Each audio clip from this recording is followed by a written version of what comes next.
Bonjour, on est le mardi 15 février 2022 avec une journée qui semble très bien annoncée en cette heure-ci, parce que bon, en matinée il a quand même plu, euh, tôt cette matinée il a plu, tout s'est amélioré, c'est redevenu à la normale avec un ciel qui est azuré. Nous avons eu aussi un ciel azuré hier, euh, mais avant-hier, bon, il était moins azuré, donc on a connu ici trois bonnes journées.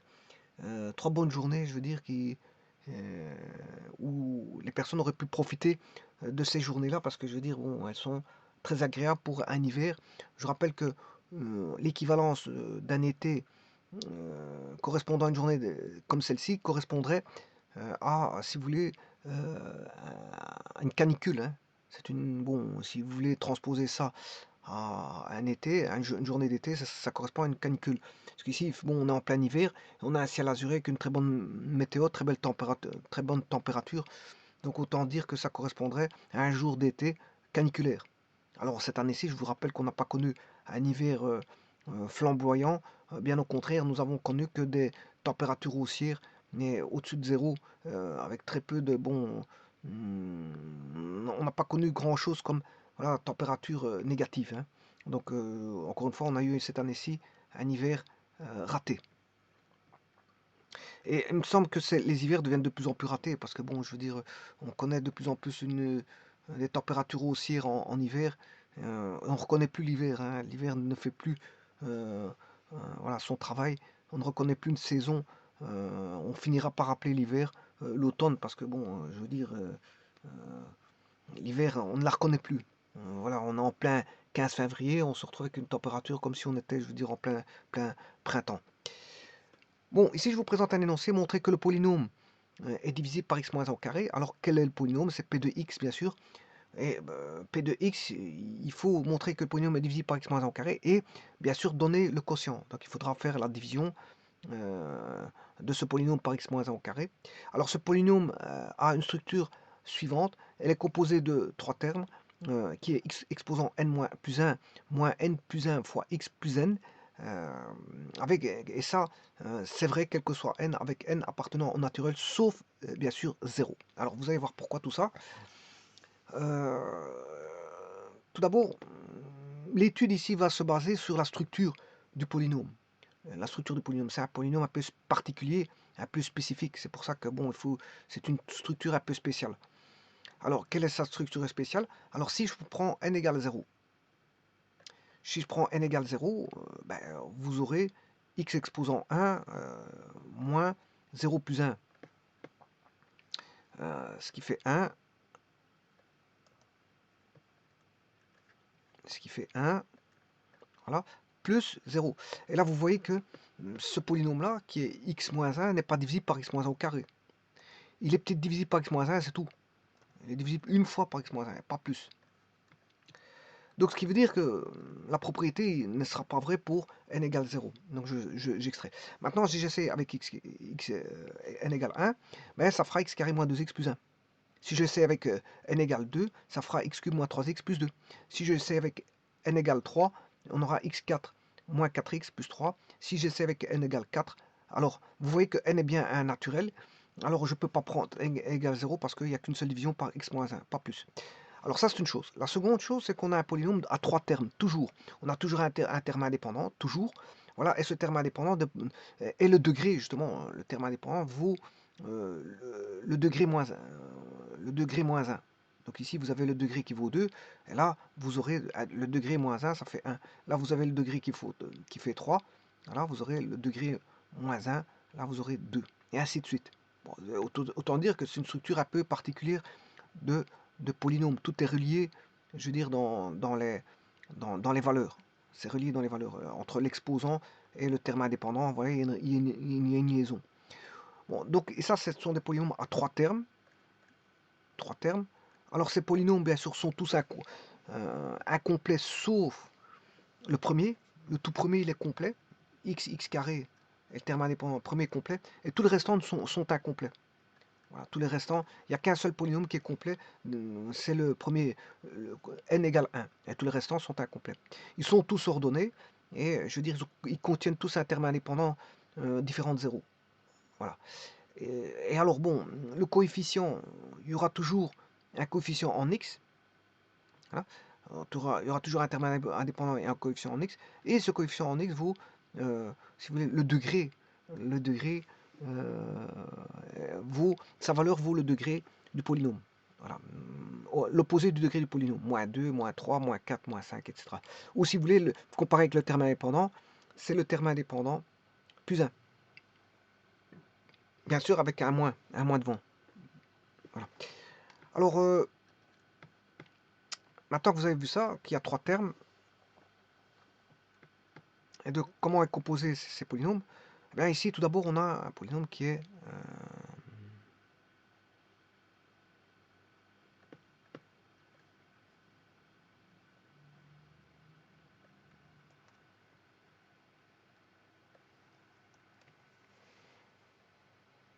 x carré moins 2x plus 1.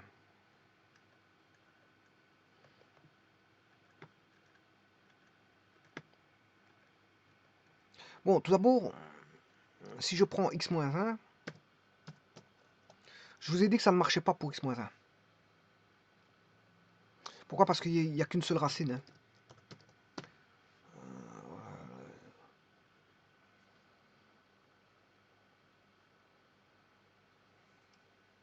Il n'y a qu'une seule racine, elle est en 1, 0. Maintenant, si je fais x carré moins 2x plus 1,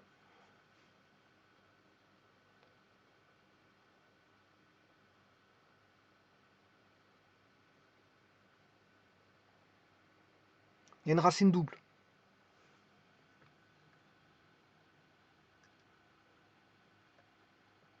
Alors, pourquoi il y a une racine double? Parce que c'est un produit remarquable. On a x moins 1 fois x moins 1. Donc, ce qui veut dire qu'on a ici x moins 1 au carré. Donc, de facto, celui-ci, il est divisible par x moins 1 au carré. Celui-ci, il est divisible par x moins 1 au carré. Donc, ça commence à être vrai pour n égale 1. Ça commence à être vrai pour n égale 1. Bon, donc ça c'est visible. Voilà. Alors, maintenant, ce que je peux faire, c'est de mettre les différents polynômes. Ici, il y a quelque chose que je vais effacer. Hein. Alors, je vais mettre x carré moins... Enfin, x carré, j'ai déjà fait. Il y a une racine double. X exposant 3 moins 3x plus 1. Là, on a 3 racines. Hein. Vous voyez qu'il y a 3 racines.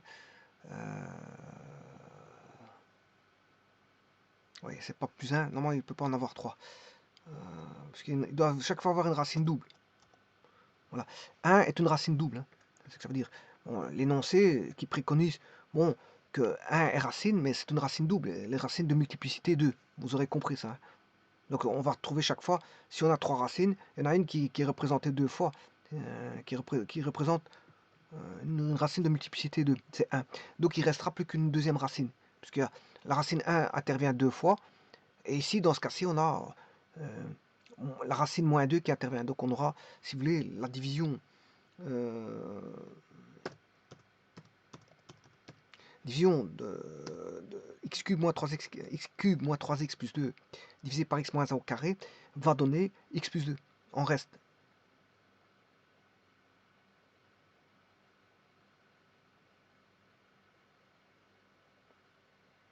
Voilà, on va voir ça tout de suite.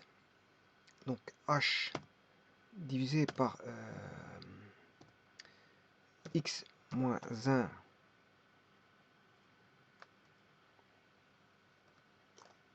au carré, voilà, et il vous donne en reste x plus 2. Et on sait encore le diviser par x plus 2.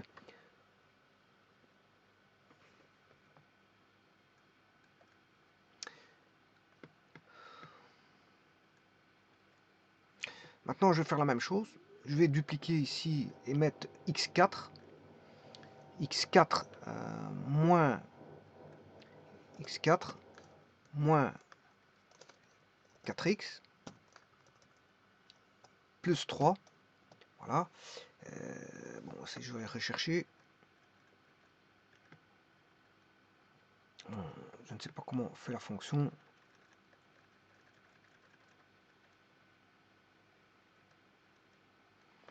Bon, on va diviser ça. Division de P par x moins 1 au carré.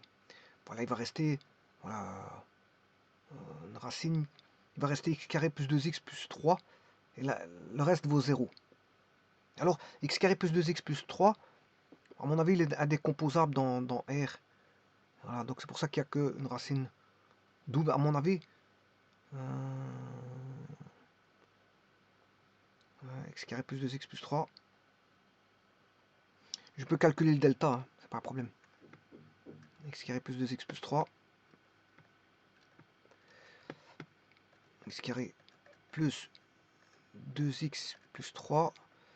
Alors on va faire le delta b carré moins 4 fois a fois c, 4 moins 12 effectivement. Voilà, des racines complexes.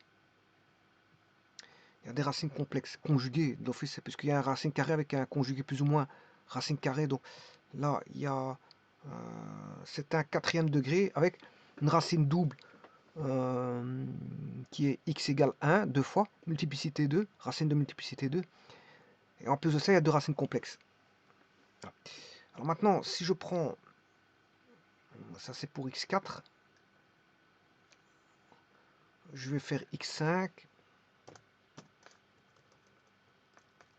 plus 5x plus 5. Voilà. Alors, je vais rechercher cette fonction. Là, on a les racines. Ouais, c'est plus 4, sinon... voilà. Là, on a bien 3 racines. 3 racines dont une racine de multiplicité 2 qui est 1. Voilà, donc il est bien divisible par x moins 1 au carré. Et je pourrais continuer comme ça la suite. Hein. Voilà. Je vais dupliquer. On va mettre x6 moins 6x plus 5. Je retire l'autre pour bien voir. Voilà, et là de nouveau on retrouve une racine double. Et à mon avis, il y a 4 racines complexes là-dessus. On a 4 racines complexes. Parce qu'il y a 6 racines, hein, dont une racine de multiplicité 2 qui est 1, donc il reste 4 racines complexes, dont elles vont intervenir par paire conjuguée, c'est normal, parce que comme je vous dis, c'est plus ou moins racine carrée. La racine carrée, si c'est négatif, va intervenir, faire intervenir des complexes. Voilà. Donc il y a 4 racines complexes donc, qui vont venir par paire de conjugués. Donc 4 racines complexes et une racine double. Donc qu'est-ce qu'on peut voir? On remarque que peu importe si ça ramène des complexes ou pas, ça, à un moment donné ça ramène des complexes, à un autre moment non, et on sait bien c'est les degrés, hein, c'est avoir les degrés. On peut parler de la parité ici, mais le but c'est pas de parler de, voilà, de quand est-ce que les complexes interviennent. Bon, c'est pas le but ici.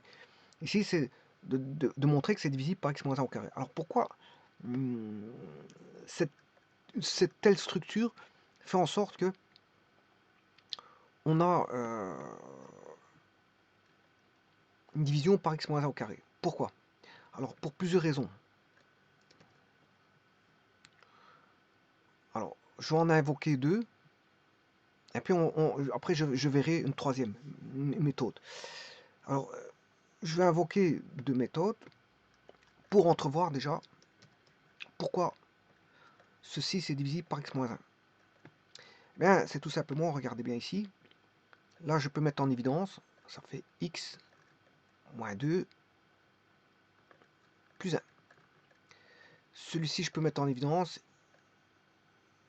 x carré, x moins 3 plus 1. Celui-ci, je peux mettre en évidence x cube, x moins 4 plus 1. Je peux mettre en évidence x4, x moins 5 plus 1. Bon. Alors, si maintenant je prends la structure xn plus 1 moins n plus 1 x,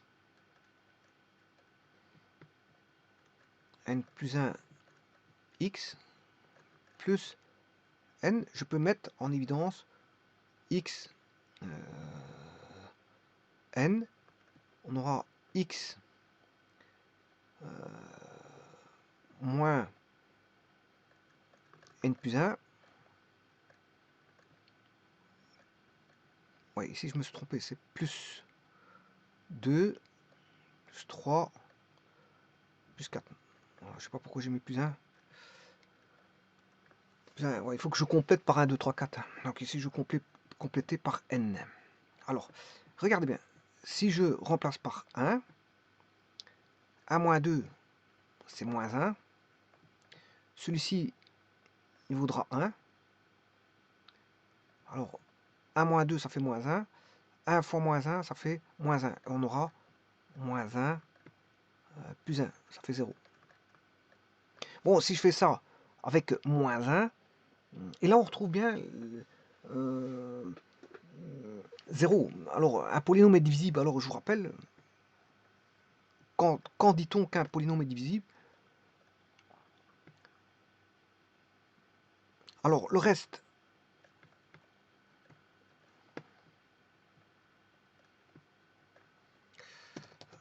de la division d'un polynôme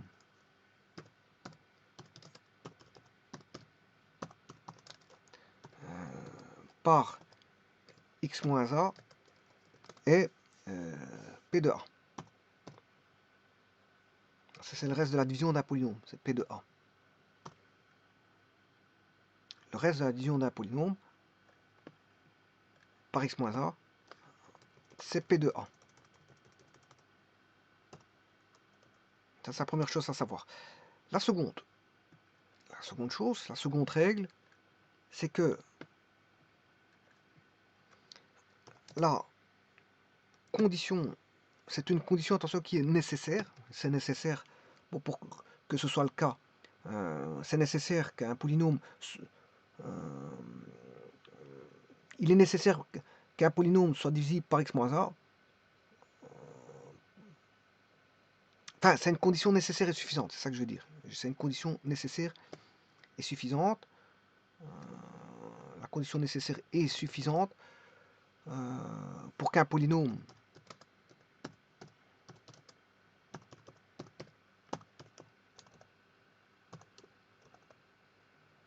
soit exactement divisible, soit entre parenthèses on ne dit pas exactement, ben, comme ça, bon, généralement quand on dit divisible c'est bon, soit exactement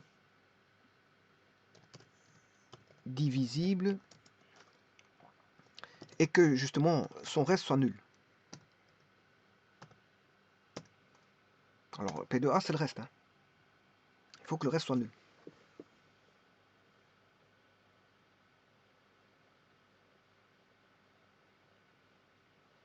Non, et ça, ça peut être le fruit d'une démonstration, hein. Alors, condition nécessaire et suffisante, c'est dans les deux sens, hein. Ça va dans deux sens. Moi, il y a la réciproque qui intervient, la démonstration réciproque. Ah. Donc, ça, ce sont des règles à tenir compte, à savoir.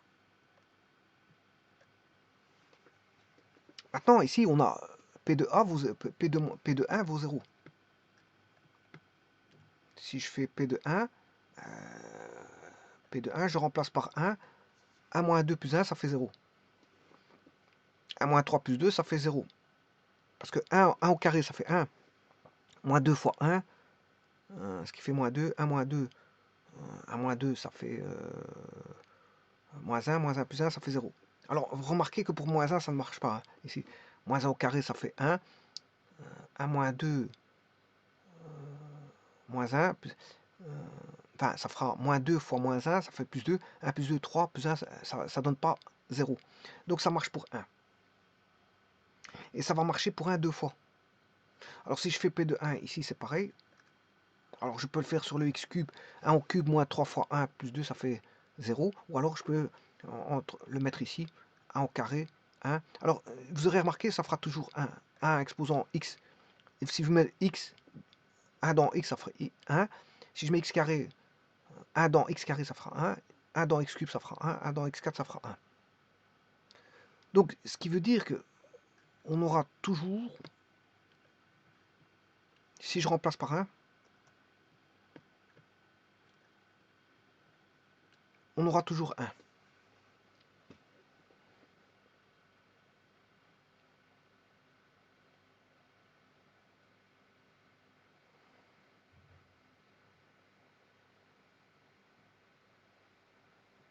On aura toujours 1. Alors, celui-ci, ça fera n. Alors, celui-ci, ça sera toujours 1 moins n plus 1. Donc, ce qui veut dire 1 moins 1, ça fait 0. Et il va rester 1 fois moins n, il va rester moins n. On aura de moins n plus n, ça fait 0. Donc, on aura toujours ce cas-là. On aura 1 fois moins 1 plus 1. 1 au carré, 1. 1 moins 3, moins 2. Ce qui fait moins 2 plus 2, ça fait 0. 1 moins 3 plus 3. 1 moins 4 plus 4 égale. Et voilà. Donc, on sait bien que c'est divisible par x moins 1. Voilà, c'est divisible par x moins 1. Alors maintenant, comment voir que c'est divisible par x moins 1 de seconde fois? Ben, ça, je vais utiliser les dérivés.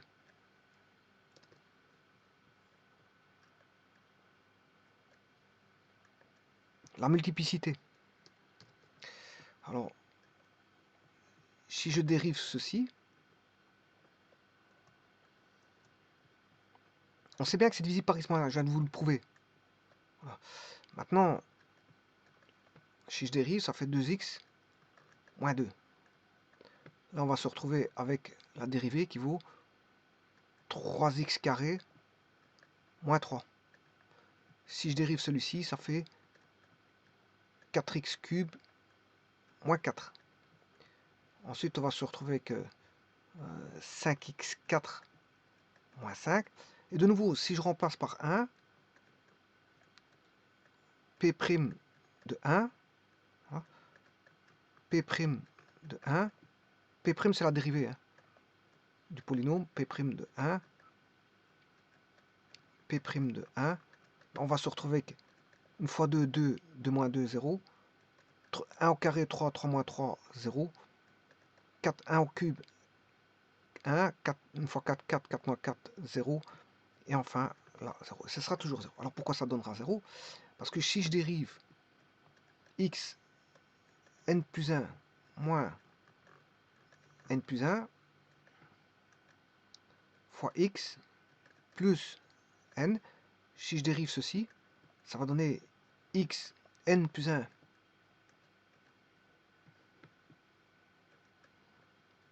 n plus 1 x n moins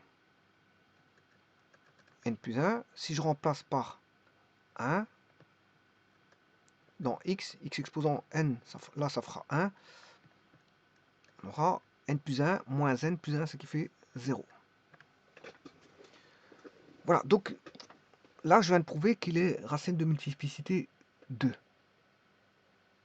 Alors maintenant, je peux le faire autrement. Hein. Et je vais même maintenant, ce que je vais faire, j'ai prouvé que il est racine de multiplicité, que x moins 1 racine. Voilà. J'ai démontré que, enfin, je viens de montrer, c'est pas démontrer, je viens de montrer, voilà, je viens de montrer que 1 est racine, donc il est divisible par x moins 1. J'ai démontré que 1 est une racine de multiplicité 2, quel que soit le polynôme que vous avez en face. Voilà. Et maintenant, ce que je vais faire, ben, je vais chercher, je vais bien me démontrer cette fois-ci qu'il est divisible par x moins 1 au carré, et je vais en rechercher son quotient. Alors, maintenant, il y a une petite astuce là-dessus. Comment dire qu'il est divisible par x moins 1? Bon, on va prendre ce polynôme. Hein. Je vais prendre ce polynôme. Alors, je vais faire une division par Horner.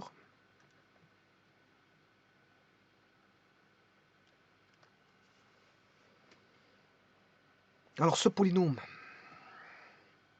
quand on met Horner, on met le polynôme ici. Voilà, ça c'est le polynôme. Alors il est de degré n plus 1, ici c'est le coefficient de degré n, ainsi de suite, tralali tralala.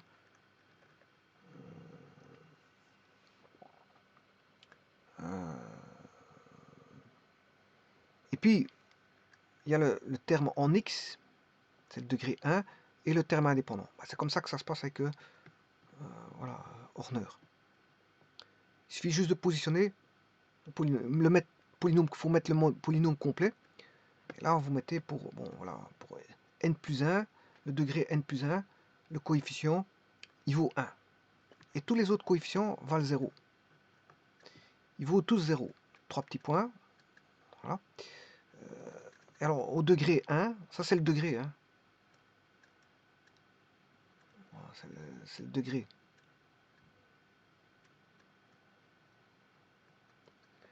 Et là, c'est le degré du polynôme. Bon, je vais essayer de l'écrire correctement.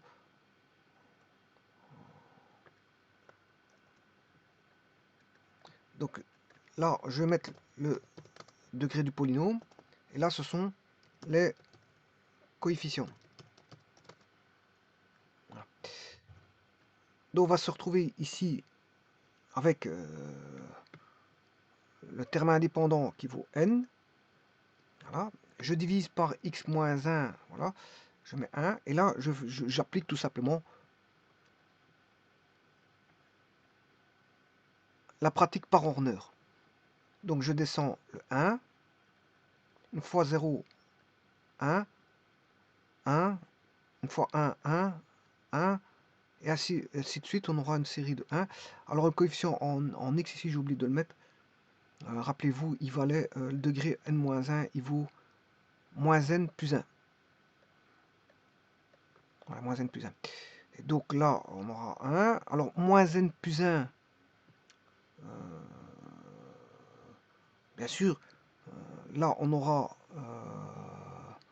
moins n. Ici, le reste vaudra 0. Voilà.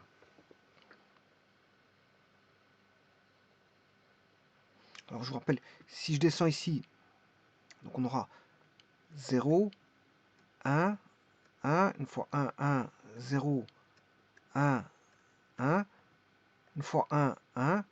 Alors, moins n plus 1, moins n plus 1, plus 1. Alors, moins n plus 1, c'est moins n moins 1. Si je retire la parenthèse, c'est moins n moins 1. Moins n moins 1 plus 1, ça qui fait moins n. Voilà, et moins n, une fois moins n, ça fait moins n. N moins n, ça fait 0. Voilà. Donc, ce qui veut dire que vous avez un polynôme ici. Le quotient, il est ici. Hein. Le quotient, Q de x, il est là.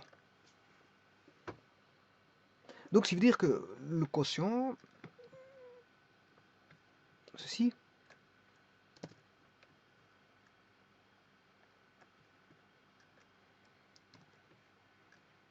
n'est rien d'autre. Je peux le mettre sous forme d'un, comment on appelle ça, d'une matrice. C'est une matrice ligne.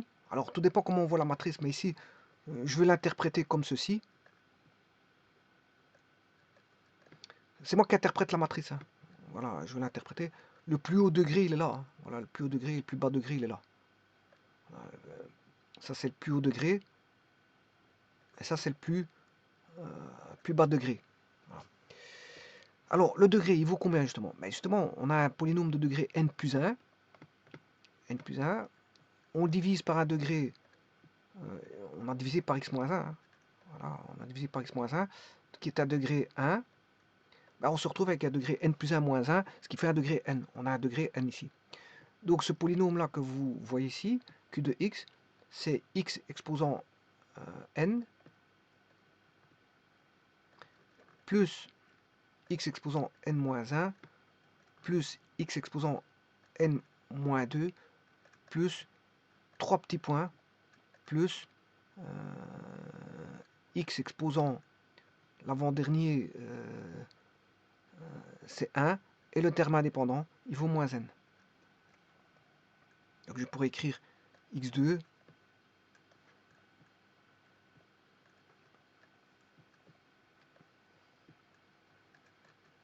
plus x1, voilà, plus n.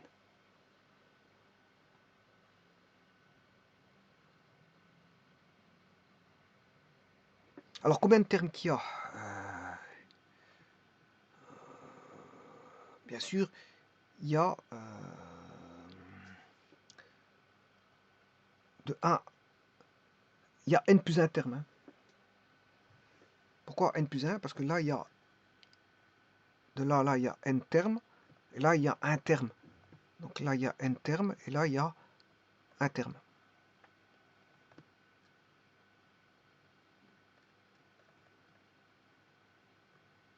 Alors maintenant, le quotient, si je fais P de Q de 1, Q de 1, ben, je vais remplacer là-dedans, Q de 1.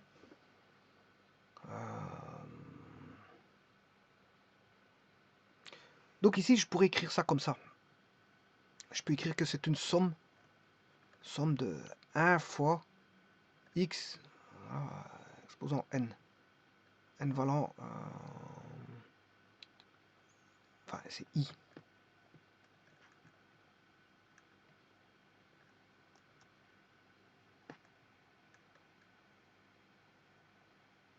Bon, je ne vais pas le faire comme ça. Bon, je vais pas faire comme ça. C'est une somme.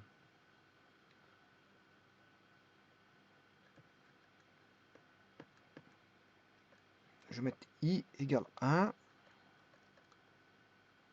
jusque n. Voilà. Somme des x.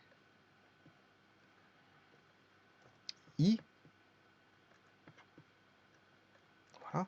Alors i valant 1, on a x exposant 1 plus, puis i valant 2 c'est plus x carré, puis i valant 3 c'est x cube, puis i valant 4 c'est x4, etc. Bien sûr, ne pas oublier le terme indépendant qui est moins n.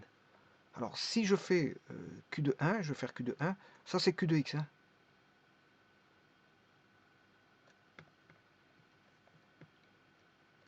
Alors il est déjà divisible, je viens de faire la division par Horner. On sait bien qu'il est divisible par x-1.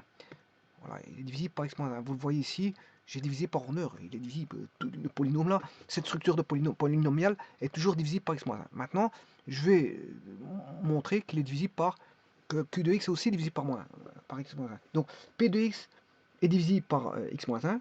Voilà, j'effectue la division par Horner et je vais démontrer ici que q de x est divisible par x-1, ce qui veut dire que p de x est divisible par x-1 au carré. Donc voilà, ça va être ça comme ça. On va regarder ça comme ça. Donc q de x, il suffit... Donc on demandait de rechercher le quotient. Ben, le quotient, c'est ce que je suis en train de mettre là.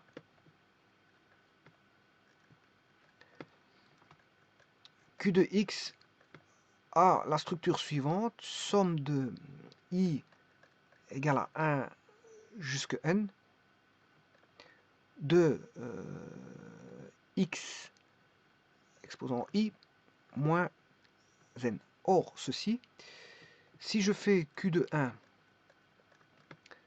c'est la somme pour i égale à 1 jusqu'à n, de 1, je remplace par 1, voilà, exposant i moins n. Or, ceci, 1 exposant i, ça fait toujours 1. On se retrouve avec une somme de 1 jusqu'à n, de 1. Donc on a 1 plus 1 plus 1 plus 1 plus 1, 1 plus 1 plus 1 plus 1, voilà, avec un n terme. On a n termes. Donc ça fait n. 1 plus 1 plus 1, voilà, ça fera, il y a n termes.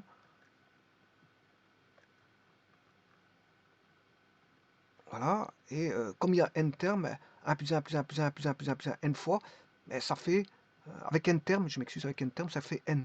Donc ici je peux dire que q de 1 ça fait n, moins le terme indépendant qui est n, eh bien ça fait 0. Donc le quotient est bien divisible par x moins 1.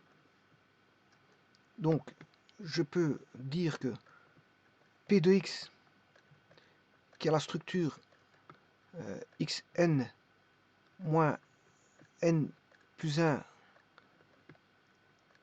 x moins n plus 1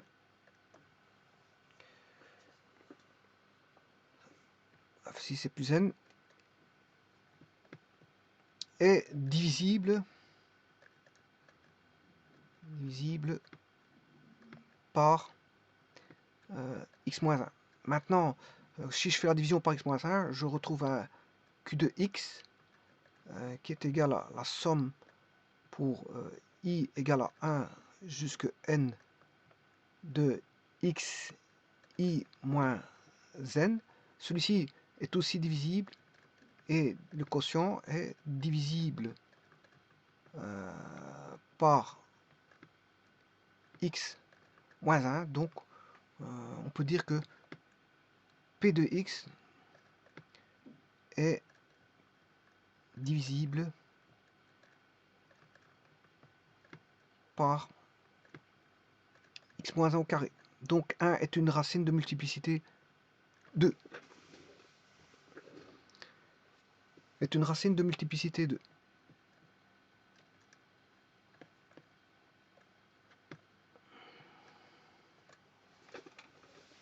Je vous remercie.